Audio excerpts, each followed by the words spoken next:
Fake record deals are on the rise in 2024, and there's a couple different ways that these are happening. There's a couple different ways that people are getting taken advantage of, and I'm gonna go through it all. So if you think that this is the video that's gonna make the difference for you, which you should, give us a like right now. So the first thing is, as far as, I have found that when we say fake, and let me define that, offer that either is just blatantly false because they're like, hey, we're from Universal Music, and they're not.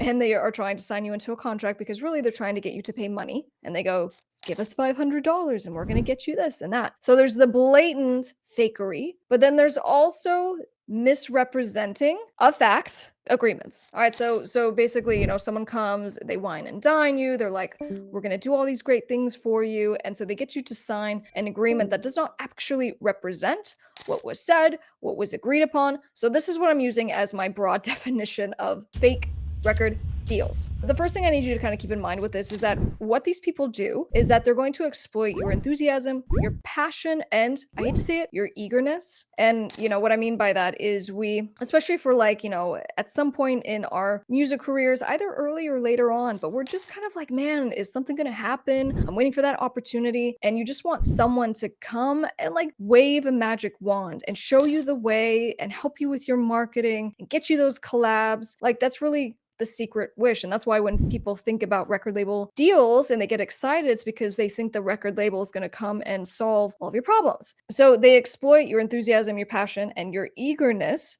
by doing things and implementing tactics like urgency, unfounded urgency out of nowhere, right? So they'll be like, this is the only opportunity you're gonna get. Here's a contract. You need to sign it right away. Don't get an attorney. So this is a huge red flag across the board because the legitimate labels, including the big ones, they are actually the ones that are like, you must get an attorney. I'm not gonna mess with you if you don't have someone help you review this. And it's just because obviously, record labels are villainized for all the bad things that allegedly happen or actually happen, right? And so they just want to protect themselves by making sure that you know what you're, signing. But in any case, when someone's like, sign it right away, and we've talked 2 times and you don't know what the hell the contract says, those are all huge red flags. Need contracts for your music business? Go to topmusicattorney.com to get downloadable templates such as NDAs, record label agreements, management agreements, featured artist agreements, and so much more. Go to topmusicattorney.com.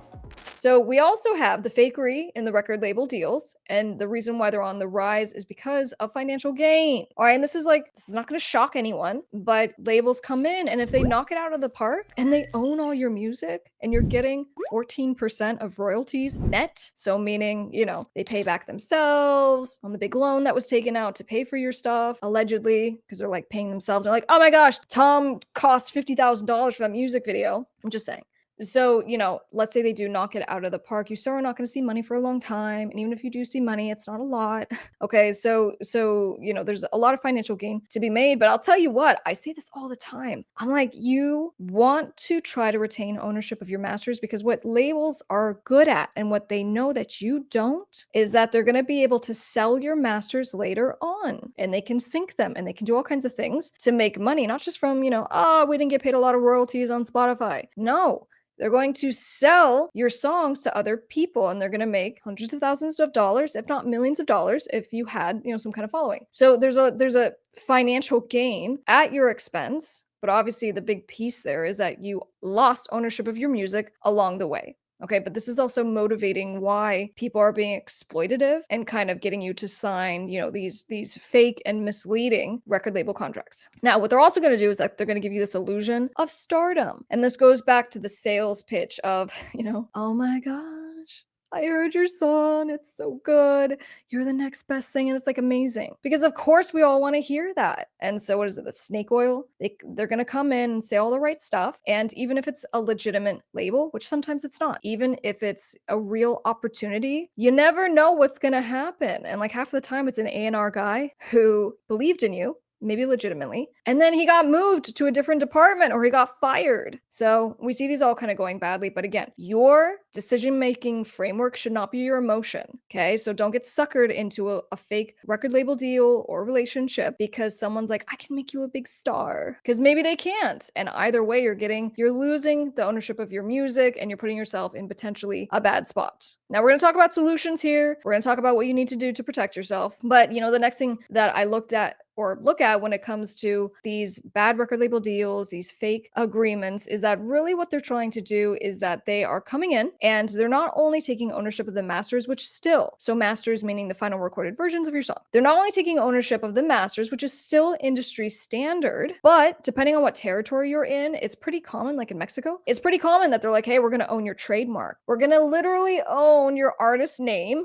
And like half the time, these people are signing these contracts for nothing. They're not even giving like an advance of, all right, cool, I'm going to give you $100,000 or something like that. And so, when someone is proposing to get you into a contract, we're calling it a fake deal because of the exchange. That's not real. They're not really going to get you the money or the fame, the stardom, the fan following. They're not really going to do those things because half of these businesses, half of these people, half of these record labels can't do that for you. But they're selling you on the dream of what it could be. All right. So that's why we're taking issues with these, and what I'm seeing with all of these fake and bad record label deals that are coming through. So what are the solutions? So, as far as looking at solutions, obviously the best thing that you could do for yourself is to get out of your own way and do not pay attention to your emotions or your eagerness, because, a lot of people, and I've had this where I've literally sat down artists and it was a real label, a major record label offer, and I look the artist dead in the eyeballs and I go,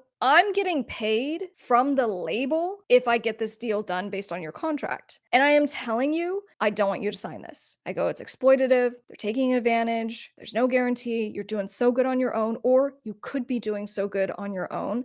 I don't think you should sign this. And the artist will still go and sign the contract. That's okay. You know what I'm saying? My job is just to be like, look, here are my concerns and, do as you wish. I support you. It's all good. But the reason why they sometimes will still move forward is because, oh my gosh, it's this name of a label. I think they'll do this. I think they'll do that. And they can't turn away the opportunity. It's too scary. What if I never get this opportunity again? So number one is to try to set aside your emotions a little bit, but also it is really important to have an attorney, not just an attorney, but someone who knows this stuff, this industry, these deals. And, a part of it obviously is because you need someone who's going to get you the best deal because they know what industry standard is. And like they know Joe at Universal and can just be like, look, Joe, stop with the shit. Come on. Like that stuff really does help. But, also beyond anything else, always working on building yourself up and having the mentality of being your own record label. And we do this because obviously I can go through the gambit of like all the horror stories of things that can happen if you do sign with a label, of them not doing anything, them shelving you, taking away all your artistic creativity. You know what I'm saying? But there's good stuff. We have Taylor Swifts of the world. We have Kanye's of the world. We have these prolific acts who were given help, assistance, and a platform because of labels.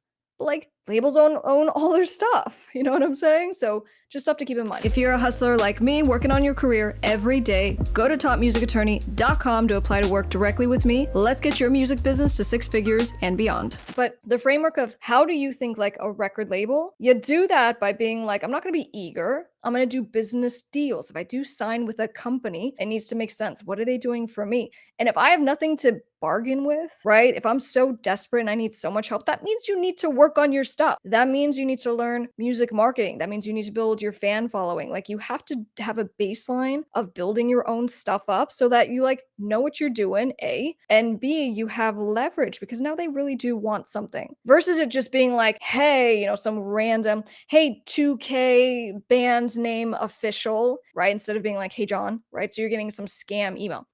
Great music. We would like to see about a potential opportunity. Here's the contract and the terms. All right. So there's legitimate fakery going on, and even in the real offers, there's fakery and misrepresentations and all kinds of things going on. So I'm not opposed to record label deals. I represent all kinds of artists who end up becoming their own record labels because I'm like, don't only think like a label, but build your own thing. So I think it's cool. But I'm all about everyone should know what's up, be able to negotiate for themselves, be able to get the representation that they need, and to stay legally protected. So stay away from all the fakery and make it a great year. Get an entertainment attorney. You can contact Delgado Entertainment Law, and we'll help you out.